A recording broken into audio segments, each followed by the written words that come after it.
कलंकीमा अवस्थित नेपालकै पहिलो ठूलो र अत्याधुनिक होलसेल बजार एनबीटीसी सञ्चालनमा कम्प्लेक्समा सम्पूर्ण फेन्सी तथा कस्मेटिक सामानहरू होलसेल मूल्यमा उपलब्ध छन्। दर्शकवृन्द नमस्कार। केन्द्रबिन्दु अनलाइन टिभीबाट हरेक दिन बेलुका प्रसारण हुने केन्द्रबिन्दु न्यूजमा तपाईँ सम्पूर्णलाई स्वागत गर्न चाहन्छु। म छु सिमरन स्याङ बतामङ। केन्द्रबिन्दु न्यूजमा हामी दिनभरिका टप 5 खोजमूलक तथा महत्त्वपूर्ण समाचारहरू सम्प्रेषण गर्ने गर्छौं। सुरु गरौं आजका समाचारहरूका प्रमुख शीर्षकहरूबाट। पुनः विवादमा जसपा पार्टीको समायोजन प्रक्रियाले पूर्णता नपाउँदै नेतृत्व चयनमा किचलो सुरु। बीमा समितिलाई अर्थ मन्त्रालयको दोस्रो निर्देशन। कोरोना दावी भुक्तानी 3 दिन भित्रै गर्नुपर्ने। गति लिँदै नेपाली पर्यटन उद्योग। पर्यटन प्रवर्धनका लागि नयाँ रणनीति बनाउँदै बोर्ड। कोरिया जाने प्रक्रिया तत्काल सुरु हुँदै रोस्टरको अवधि पनि 6 महिना थपिने। र कोरोना संक्रमण जोखिमका कारण फागुनका लागि तोकिएको नवौं राष्ट्रिय खेलकुद स्थगित। एसियन गेमको समर्थन माग्न कतारी टोली नेपालमा। जस्तै परिस्थितिमा पनि होन्डा छ सधैँ तपाईसँगै। त्यसैले अब होन्डा हुनेछ तपाईसँग मात्र 1 रुपैयाँको डाउन पेमेन्ट वा 1 रुपैयाँको इएमआई वा 1% इन्ट्रेस्ट रेटमा। थप जानकारीका लागि यी नम्बरमा कल गर्नुहोस् वा माथि दिएको लिङ्क क्लिक गर्नुहोस्। होन्डा छ सधैँ तपाईसँगै। शर्माजी, चाउचाउ। कुन चाउचाउ? जसमा फाइदा छ। कसलाई फाइदा? हामीलाई कि ग्राहकलाई? तपाईलाई फाइदा हुने प्रीति चाउचाउ। फाइदा के छ यसमा? फाइदा चौता मसलाको स्वाद छ, मिठो मिठो याद छ, भोक मिटाउने ताकत छ, वर्षौंको विश्वास छ। बुझ्यो? प्रीति चाउचाउ, फाइदा हुने चाउचाउ। भोक लागेमा प्रीति खाऊ। समाचार सुरु गरौं विश्व महामारीको रूपमा फैलिरहेको कोरोना भाइरस सम्बन्धी अपडेटबाट। पछिल्लो 24 घण्टामा मुलुकभर थप 1343 जनामा कोरोना संक्रमण देखिएको छ। त्यस्तै काठमाडौँ उपत्यकामा 561 जनामा संक्रमण देखिएको छ। भक्तपुरमा 26, ललितपुरमा 80 र काठमाडौँमा 455 जनामा संक्रमण देखिएको स्वास्थ्य तथा जनसङ्ख्या मन्त्रालयले जनाएको छ। यो सँगै नेपालमा संक्रमितको संख्या 2,37,589 पुगेको छ। त्यस्तै 24 घण्टामा कोभिड संक्रमणबाट 13 जनाको मृत्यु भएको छ। यो सँगै हालसम्म नेपालमा मृत्यु हुनेको संख्या 1551 जना पुगेको छ। बिहिबार 2111 जना संक्रमण मुक्त भएका छन्। नेपालमा हालसम्म 2,20,272 जना निको भएको मन्त्रालयले जनाएको छ। नेपालमा हाल 15,766 आइसोलेसनमा छ भने 576 जना क्वारेन्टिनमा रहेको मन्त्रालयले जनाएको छ। हालसम्म नेपालमा 17,63,919 वटा PCR परीक्षण गरिएको छ। यता विश्वभर संक्रमितको संख्या 6,49,80,000 नाघेको छ भने संक्रमणबाट मृत्यु हुनेको संख्या 15 लाख माथि रहेको छ। त्यस्तै विश्वभर संक्रमण मुक्त हुनेको संख्या 4,50,68,000 माथि रहेको छ। अब पुरा समाचार। कोरोना संक्रमण त्रासका कारण पोखरामा सञ्चालन हुने भनिएको नवौं राष्ट्रिय खेलकुद प्रतियोगिता फागुनमा नहुने भएको छ। खेलका भौतिक पूर्वाधारहरू तयार भए पनि संक्रमण जोखिम हुने भन्दै प्रतियोगिता तोकिएको मितिमा नहुने राखेपले जनाएको छ। यता 21औं एसियाली खेलकुद कतारमा आयोजना गर्नका लागि नेपालको समर्थन माग्न कतार ओलम्पिक टोली नेपाल आइपुगेको छ। हेरौँ यिनै विषयमा तयार पारिएको यो पुरा समाचार। पोखरामा सञ्चालन हुने भनिएको 9औं राष्ट्रिय खेलकुद प्रतियोगिता फागुनमा नहुने भएको छ। राष्ट्रिय खेलकुद परिषद राखेपाले 9औं राष्ट्रिय खेलकुद आगामी फागुन 20 गतेदेखि पोखरामा गर्ने निर्णय गरेको थियो। गण्डकी प्रदेशको राजधानी पोखरामा हुन लागेको 9औं राष्ट्रिय खेलकुदका लागि आवश्यक भौतिक पूर्वाधार अन्तर्गत स्विमिङ, सुटिङ र हङ्की बाहेक अरू खेलका पूर्वाधारहरू निर्माण भइसकेका छन्। स्विमिङ र सुटिङका लागि टेन्डर पारित भएको छ भने हङ्कीका लागि जग्गा खोज्ने कार्य भइरहेको छ। खेलका भौतिक पूर्वाधारहरू तयार भए पनि कोरोना संक्रमणको जोखिमका कारण फागुनमा खेल आयोजना गर्न नसकिने राखेप सदस्य सम्पन्न श्रेष्ठले बताए। 8औं राष्ट्रिय गेममा त्यो राष्ट्रिय खेल परिषद बैठकले यही फागुन 20 गते भनेर तोकेको थियो। 2077 फागुन 20 गते भनेर। त्यसपछि 81 यो कोभिड-19 विश्वभरिमै महामारी फैलिरहेको अवस्थामा र खेलकुदको कुनै पनि गतिविधि हुन पाएन नि त। यो तपाईँको लगभग 8-9 महिना भयो होइन। यो गतिविधि हुन नपाएको कारणले गर्दा कुनै पनि अब खेलकुद गतिविधि नभएको कारणले गर्दा अहिले चाहिँ यो फागुनमा चाहिँ गर्न सक्ने स्थिति मैले चाहिँ देख्दिनँ है। 9 राष्ट्रिय खेलकुद प्रतियोगिता गण्डकी प्रदेशको राजधानी पोखरामै हुने र पूर्वाधारका कारण खेल नरोकिने उनले स्पष्ट पारे। यद्यपि खेल कहिले हुने भन्ने सम्बन्धमा राखेपले छिट्टै निर्णय गर्ने पनि बताए। यता कतार ओलम्पिक कमिटीले 21औं एसियाली खेलकुद आयोजना कतारमा गर्नका लागि नेपालसँग समर्थन मागेको छ। कतार ओलम्पिक कमिटीका महासचिव जसिद रसिद अल्बुइनको नेतृत्वमा काठमाडौँ आएको प्रतिनिधि मण्डलले बिहिबार नेपाल ओलम्पिक कमिटीका पदाधिकारीहरूलाई भेट गरी सन् 2030 मा आयोजना हुने 21औं एसियन खेलकुद कतारमा गर्न समर्थन मागेको हो। कतारले सन् 2030 को एसियन खेलकुद आयोजनाका लागि आफ्नो दावेदारी प्रस्तुत गर्दैछ। एसियन ओलम्पिक कमिटीको यही डिसेम्बर 16 मा ओमनको मस्कटमा हुने 39औं 21औं एसियन खेलकुदका लागि मतदान हुनेछ। हालसम्म कतार र साउदी अरेबियाले 21औं एसियन खेलकुद गर्नका लागि इच्छा देखाएका छन्। नेपालले पनि ती दुई मध्ये एक देशमा खेलकुद आयोजना गर्नका लागि मतदान गर्नेछ। नेपालसँगै 45 देशहरूले मतदान गर्नेछन्। नेपाल ओलम्पिक कमिटीका अध्यक्ष जीवनराम श्रेष्ठले कतार र नेपालको बीचमा रहेको कूटनीतिक सम्बन्ध र धेरै नेपालीहरूले कतारमा रोजगारी पाएको हिसाबले पनि कतारी ओलम्पिक कमिटीले नेपालको समर्थनको अपेक्षा गरेको बताए। यद्यपि कसलाई समर्थन गर्ने भन्ने सम्बन्धमा निर्णय गर्न बाँकी रहेको अध्यक्ष श्रेष्ठले बताए। 2030 को चाहिँ नि एसियन गेमको लागि अहिलेसम्म 2वटा कन्ट्रीले चाहिँ नि पार्टिसिपेट गरिरहेको छ क्यान्डिडेटको रूपमा। एउटा चाहिँ नि कतार भयो, अर्को चाहिँ नि साउदी अरब छ। अब साउदी अरबकोहरूले पनि हामीलाई सपोर्टको लागि भनेर उहाँहरूले रिक्वेस्ट गरिरहेछ। मेबी तिनीहरूले पनि डेलिगेसन आउने कुरो चाहिँ नि गर्दैछन्। अब त्यो फिक्स चाहिँ नि गरेको छैन। अब हामी उहाँहरूको प्रेजेन्टेसनहरू पनि हेऱ्यौँ र कसरी उहाँहरूले चाहिँ नि हाम्रो खेलाडीहरूलाई एउटा यो अपर्च्युनिटीहरू दिन सकिन्छ र 2030 लाई उहाँहरूले चाहिँ नि एउटा नमुनाको रूपमा हामी आयोजना गर्ने कुराहरू भनेर उहाँहरूले प्रस्तुत गर्नुभएको छ। कतार ओलम्पिक कमिटीको टोलीले एसियन खेलकुदलाई नमुनाको रूपमा आयोजना गर्ने बताएको पनि श्रेष्ठले बताए। कतारमा एसियन खेलकुद आयोजना हुँदा नेपाली खेलाडीले पनि राम्रो समर्थन पाउने र खेलाडीको मनोबल बढ्ने भन्दै कतार ओलम्पिक कमिटीले नेपालको समर्थन खोजेको हो। यसअघि सन् 2016 मा एसियन खेलकुद आयोजना गरेको कतारले सन् 2022 को विश्वकप फुटबल समेत आयोजना गर्दैछ। कोभिड-19 का कारण रोजगारीका लागि कोरिया प्रवेशमा कडाई भएको थियो। नेपालमा भएको लकडाउनले रोजगार अनुमति प्रणाली EPS माध्यमबाट कोरिया जानेको सम्पूर्ण प्रक्रिया पनि स्थगित भएको थियो।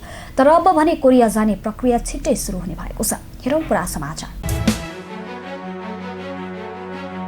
कोरोना महामारीका कारण रोकिएको कोरिया जाने प्रक्रिया छिटै नै सुरु हुने भएको छ। त्यस्तै कोरियाली भाषा पास गरेर कोरिया जाने पर्खाइमा बस्नेको 2 वर्षे रोस्टरको समयावधि सकिन लागेका बेला पुनः 6 महिना थप्ने निर्णय पनि भएको छ। कोभिड-19 का कारण प्रवासीहरू कोरिया प्रवेशमा कडाई र नेपालको लकडाउनसँगै रोजगार अनुमति प्रणाली EPS माध्यमबाट कोरिया जानेको सम्पूर्ण प्रक्रिया समेत स्थगन भएको थियो। बुधबार प्रवासी श्रमिक युनियन MTU र KTUले कोरियाको रोजगार तथा श्रम मन्त्रालय प्रवासी श्रमिक विभागका निर्देशक लगायतसँग कोरियामा EPS अन्तर्गत प्रवासी श्रमिकका बारेमा छलफल तथा रोकिएका सम्पूर्ण प्रक्रिया सञ्चालन गरी कोरोना महामारीका कारणले प्रवेशमा रोक लगाएका श्रमिकको प्रवेश गराउने बारेमा छलफल भएको थियो। छलफल पश्चात 6 महिना रोस्टर अवधि बढाउने र रोकिएका प्रक्रिया पुनः सञ्चालन गरी प्रवासी मजदुर ल्याउन पहल थालिने निर्णय भएको MTU अध्यक्ष उदय राईले बताएका छन्।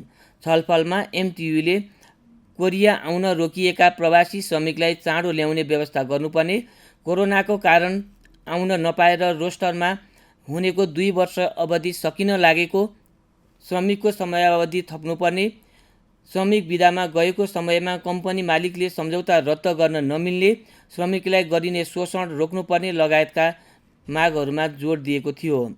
छलफलमा उपस्थित मन्त्रालयका अधिकारीले कोरोना महामारीका कारण गत मार्च महिनादेखि नयाँ प्रवासी श्रमिक ल्याउन बन्द गरिएकोमा गत महिनादेखि कम्बोडियाबाट ल्याउन सुरु गरिएको बताए।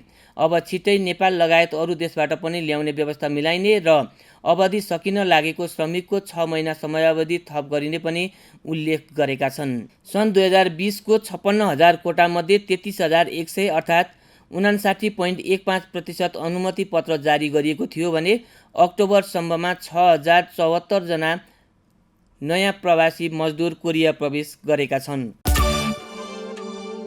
विश्व महामारीको रूपमा रहेको कोरोना भाइरसको ठूलो असरका बीच पनि नेपाली पर्यटन क्षेत्रले बिस्तारै गति लिँदै गएको पर्यटन बोर्डले जनाएको छ, जस अनुसार सन् 2020 मा मात्रै 2,20,000 बढी पर्यटक नेपाल भित्रिएको तथ्याङ्कले देखाएको छ। हेरौँ यो एक रिपोर्ट। कोभिड-19 महामारीको जोखिम कायम रहँदा पनि नेपाल भ्रमण गर्ने विदेशी पर्यटकको सङ्ख्यामा क्रमशः वृद्धि भएको तथ्याङ्कले देखाएको छ। सन् 2020 को 11 महिनाभित्र 2,20,120 जना पर्यटकले नेपाल भ्रमण गरेका छन्। 11 महिनाको अवधिमा सबैभन्दा बढी जनवरी, फेब्रुअरी र मार्च महिनामा पर्यटक नेपाल आएका हुन्। नेपाल पर्यटन बोर्डको तथ्याङ्क अनुसार पछिल्लो पटक नोभेम्बरमा मात्रै 1,947 पर्यटक नेपाल घुम्न आएका छन्। अघिल्लो अक्टोबरमा 1,074 पर्यटक नेपाल आएका थिए। तुलनात्मक रूपमा क्रमशः विदेशी पर्यटक आवागमन बढ्दै गएको र प्रतिशत 5 देखि 10% वृद्धि दर रहेको बोर्डले जनाएको छ। नोभेम्बरमा अमेरिकाबाट 447, बेलायतबाट 295 र चीनबाट 209 पर्यटक नेपाल भ्रमणमा आएका छन्। यस्तै भारतबाट 123 र रुसबाट 102 तथा क्यानाडाबाट 58, जापानबाट 37, दक्षिण कोरियाबाट 35, अस्ट्रेलियाबाट 34, फ्रान्सबाट 33 र बेल्जियमबाट 28 जना पर्यटक नेपाल भ्रमणमा आएको बोर्डको तथ्याङ्कमा उल्लेख छ। सन् 2020 जनवरीमा 79,686, फेब्रुअरीमा 1,01,400 र मार्चमा 34,025 विदेशी पर्यटक नेपाल आएका छन्। सबैभन्दा कम अप्रिलमा 13, मेमा 30 र जुन महिनामा 100 विदेशी पर्यटक आएको बोर्डले जनाएको छ। यस्तै जुलाईमा 195, अगस्तमा 268, सेप्टेम्बरमा 587 विदेशी पर्यटक नेपाल आएका थिए। तुलनात्मक रूपमा नेपाल आउने विदेशी पर्यटकको सङ्ख्या वृद्धि हुँदै गएपछि बोर्डले सम्भावित अन्तर्राष्ट्रिय गन्तव्यमा प्रभावकारी प्रवर्धनको रणनीति बनाउन लागेको जनाएको छ। बोर्डका निर्देशक मणि लामिछानेले पछिल्ला महिनामा विदेशी पर्यटक बढेको जानकारी दिँदै अन्तर्राष्ट्रिय बजारमा प्रभावकारी प्रवर्धनको तयारीमा बोर्ड जुटेको उल्लेख गरेका छन्। उनका अनुसार बेलायतमा कोभिड-19 को खोप प्रयोगमा आउने भएपछि विदेशी पर्यटक बढ्ने नयाँ ढोका खुलेको छ। जर्मन औषधि निर्माण कम्पनी बायोनटेक र अमेरिकन फाइजर कम्पनीले संयुक्त साझेदारीमा उत्पादन गरेको कोरोना विरुद्धको खोपले मानव प्रयोगमा पहिलो अनुमति पाएसँगै अब अमेरिका तथा अन्य युरोपेली मुलुकमा पनि खोपको उपयोग भएका खण्डमा ती देशबाट धेरै पर्यटक भित्र्याउन सकिने बोर्डको आकलन छ। नेपालको पर्यटनको प्रमुख स्रोत बजार भारत, चीन र अमेरिकापछि चौथो नम्बरमा बेलायत पर्छ। बेलायतले यसै सातादेखि आम समुदायमा खोप प्रयोगमा ल्याउने भएपछि विश्व पर्यटन बजारमा आशाका किरण देखा परेका छन्। कोभिडको खोप विकाससँगै पर्यटन बजार पुरानै लयमा फर्कने अनुमान गरिएको छ। यसैबीच सरकारले गत अक्टोबर 17बाटै विदेशी पर्यटकका लागि नेपाल भ्रमण खुल्ला गर्ने निर्णय गरेको थियो। स्वास्थ्य मापदण्ड पालना गरेर विदेशी नागरिक नेपालको पदयात्रा तथा पर्वतारोहण लगायत गतिविधिमा आउन सहज भएको छ। सन् 2020 को अन्तसम्ममा अघिल्लो वर्षको तुलनामा करिब 20% मात्रै पर्यटक आवागमन हुने प्रक्षेपण गरिएको छ। यो सङ्ख्या अघिल्लो वर्षको तुलनामा 80% गिरावट हो। सन् 2019 मा 11,97,191 र सन् 2018 मा 11,73,077 विदेशी पर्यटकले नेपाल भ्रमण गरेकोमा यो वर्ष कोभिडका कारण झन्डै 80% गिरावट आउने प्रारम्भिक अनुमान छ। कोरोना दाबी भुक्तानी 3 दिनभित्रै भुक्तानी गर्न अर्थ मन्त्रालयले बीमा समितिलाई दोस्रो निर्देशन दिएको छ। पहिलो निर्देशन दिएको 1 महिनासम्म पनि कार्यान्वयन नभएपछि मन्त्रालयले दाबीहरूको भुक्तानी 3 दिनभित्रै गर्न र दैनिक रूपमा मन्त्रालयमा जानकारी गराउन निर्देशन दिएको छ। हेरौँ पुरा समाचार। अर्थमन्त्री विष्णु पौडेलले कोरोना दाबी भुक्तानी 3 दिनभित्रै भुक्तानी गर्न दोस्रो निर्देशन दिएका छन्। पौडेलले कोरोना बिमा दाबी 7 दिनभित्र भुक्तानी गर्न पहिलो पटक दिएको निर्देशन कार्यान्वयन नभएपछि दोस्रो निर्देशन दिएका हुन्।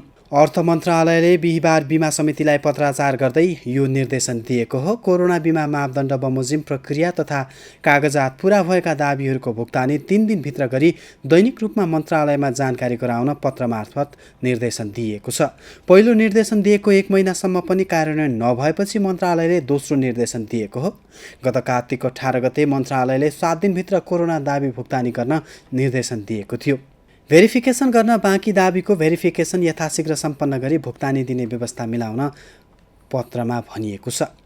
अर्थ मन्त्रालय अन्तर्गत वित्तीय क्षेत्र संस्थान समन्वय महाशाखाले काटेको पत्रमा व्यवस्थापन तथा कोरोना बिमा दाबी भुक्तानीका सम्बन्धमा विभिन्न बिमा कम्पनीहरूबाट प्राप्त दाबी भुक्तानीमा के कस्ता समस्या देखिएका छन्, हाल कुन कुन बिमा कम्पनीमा कति सङ्ख्यामा दाबी परेको विवरण पेन्डिङ रहेको छ, सोको विवरण र समस्या समाधानका लागि त्यस समितिबाट के प्रयास भइरहेको छ, यस मन्त्रालयबाट सहजीकरणका लागि पहल गर्नुपर्ने विषयहरू के हुन्, यसको विस्तृत विवरण मन्त्रालयमा पठाउन निर्देशन दिएको छ। कोरोना बिमा दाबी भुक्तानीका सम्बन्धमा भएका निर्णयहरूमध्ये 7 दिनभित्र सबै दाबी भुक्तानीको कार्य सम्पन्न गर्ने भनिएकोमा हालसम्म न्यून सङ्ख्यामा मात्र भुक्तानी भएको मन्त्रालयले बताएको छ। दैनिक प्रगति प्रतिवेदन नियमित रूपमा मन्त्रालयमा नबुझाएको, बिमा समितिको हटलाइन फोन सञ्चालन नगरेको र अन्य निर्देशन पनि प्रभावकारी ढङ्गले कार्यान्वयन नगरेको गुनासो आएपछि मन्त्रालयले दोस्रो निर्देशन दिएको हो। मन्त्रालयले नियमित रूपमा कोरोना बिमाको हालसम्मको दाबी सङ्ख्या, कागजात पूरा भएका दाबी सङ्ख्या, भेरिफिकेसनका लागि स्वास्थ्य सेवा विभागमा पठाएको सङ्ख्या, भेरिफिकेसन नभएका वा नक्कली दाबीको विवरण, दाबी भुक्तानीको विवरण सार्वजनिक गर्न पनि मन्त्रालयले बिमा समितिलाई निर्देशन दिएको छ। अब आजको टप 1 न्यूजको पालो। एकतासँगै नेतृत्व बाँडफाँडको विषय नमिल्दा 4 महिना लामो विवाद झेलेको जसपा पुनः विवादमा फँसेको छ।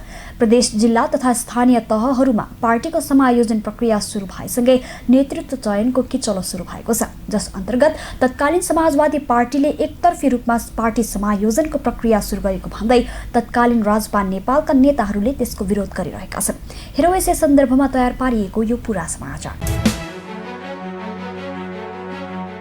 जनता समाजवादी पार्टीको समायोजन प्रक्रिया सुरु भएसँगै पार्टीमा विवाद सुरु भएको छ। प्रदेशहरूमा पार्टीको समायोजन प्रक्रिया सुरु भएर पूर्णता नपाउँदै विभिन्न ठाउँमा विवाद उत्पन्न भएको हो। तत्कालीन समाजवादी पार्टी र राष्ट्रिय जनता पार्टी बीच गत वैशाख 10 गते एकीकरण भएको थियो। तर एकीकरण भएसँगै नेतृत्वका लागि आन्तरिक विवाद सुरु भएपछि त्यो विवाद मिलाउन झण्डै 4 महिना लाग्यो। नेतृत्व र केन्द्रीय कमिटीको विवाद समाधान भएपछि प्रदेश, जिल्ला, स्थानीय तह लगायतमा समायोजनको प्रक्रिया सुरु भएको छ। पार्टीको कार्यकारिणी समितिले निर्देशिका तयार गरी पार्टीको समायोजन सुरु गरेको छ। तर अहिले सुरुवातमै प्रदेश 1 र लुम्बिनी प्रदेशमा समायोजनमा भएको विवाद बाहिर आएको छ। प्रदेश 1 मा तत्कालीन समाजवादी पार्टीले एकतर्फी रूपमा पार्टी समायोजनको प्रक्रिया सुरु गरेको भन्दै तत्कालीन राजपा नेपालका नेताहरूले त्यसको विरोध गरिरहेका छन्। जसपा नेपालले जारी गरेको समायोजन निर्देशिका विपरीत प्रदेश 1 मा तत्कालीन राजपा नेपाललाई कुनै जानकारी नदिई समाजवादी पार्टीले जनता समाजवादी पार्टीको नाम राखेर निर्देशिका विपरीत समायोजन प्रक्रियालाई प्रभाव पार्ने विभिन्न निर्णय तथा क्रियाकलाप गरेको भन्दै त्यसप्रति राजपा नेपालका नेताहरूले तत्कालीन राजपा नेपाल प्रदेश 1 का अध्यक्ष फत्तलुङ योङहाङ र मुख्य सचिव सत्यनारायण शाहले जारी गरेको विज्ञप्तिमा यस्तो गतिविधिले समायोजन प्रक्रियालाई सहज बनाउन नसक्ने भएकाले त्यस्ता कार्यप्रति सचेत भई पार्टी समायोजनका निम्ति सहज वातावरण बनाउन पूर्व समाजवादी पार्टीका नेताहरूलाई आग्रह गरेका छन्। यता पार्टी समायोजन नभएका कारण प्रदेश 2 मा पनि जसपाको कोही अध्यक्ष छैनन्। तर समाजवादी पार्टीका नेताहरूले जसपा नेपालको नाममा प्रदेश स्तरीय बैठक बसाएर निर्णयहरू गरिरहेका छन्। पार्टीले जारी गरेको समायोजन निर्देशिका विपरीत कुनै पनि काम नभएको दावी गर्दै तत्कालीन राजपा नेपालका नेताहरूले निर्देशिका अध्ययन नै नगरिकन विरोध गरेको दावी नेताहरूको छ। कुनै ठाउँमा 2 पार्टी मध्ये कुनै एक पार्टीको मात्र समिति छ भने सो समिति जनता समाजवादी पार्टी नेपालको समितिको रूपमा पुनर्गठन हुनेछ। यसरी पुनर्गठन गर्दा अर्को पार्टीका सदस्यहरूलाई उनीहरूको योग्यता र क्षमता अनुसार समेटिनुपर्ने निर्देशिकामा उल्लेख गरिएको छ। यो बुँदालाई तत्कालीन समाजवादी पार्टीले बेवास्ता गर्दै अगाडि बढेकोले गर्दा विवाद उत्पन्न भएको नेताहरूको आरोप छ। आजको लागि केन्द्रबिन्दु न्यूज यति नै। भोलि पुनः यही समयमा आउने बाचा गर्दै छुटिन चाहन्छौँ। नमस्ते। केन्द्रबिन्दु न्यूज हेर्दै गर्नुहोला।